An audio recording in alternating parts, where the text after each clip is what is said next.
In state news, U.S. Representative Ilhan Omar has announced her intention to seek a third term representing Minnesota's 5th District. Omar was first elected to the House in 2019 and was the first Somali American in Congress. She said in a news release Monday that she chose to run to help build a better world by addressing a host of issues, including economic and income inequality and climate change. Her first term generated widespread attention when she launched her 2020 re-election campaign with the slogan, "Send her back to Congress," a riff on comments made by then President Donald Trump that Omar and 3 other congresswomen of color should go back to their countries.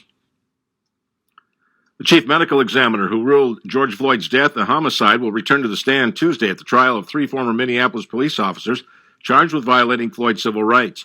Prosecutors say Thomas Lane, J. Alexander Kueng, and Tu Tao deprived Floyd of his rights when they failed to give him medical aid as Officer Derek Chauvin knelt on Floyd's neck.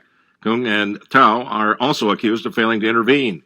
Defense attorneys are trying to make the case that the officers' training was inadequate and that the police department has a culture that teaches new officers to not question their superiors.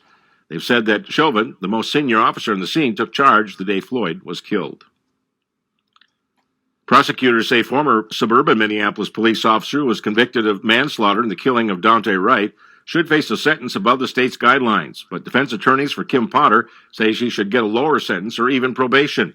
Potter's the former white Brooklyn Center officer who said she confused her handgun with her taser when she killed Wright, who was black, last April.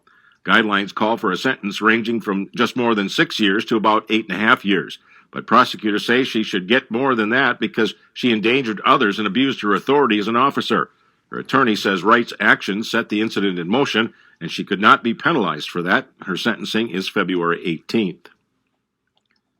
Minnesota lawmakers returned to the Capitol for the 2022 legislative session on Monday with a $7.7 billion surplus to wrestle over as they take up policy issues, including frontline worker bonuses and which party has a better vision to rein in crime. Priorities like rising crime rates, boosts to education funding, and reducing taxes were among the agendas of Democratic Governor Tim Walz and the divided legislature as lawmakers reconvened.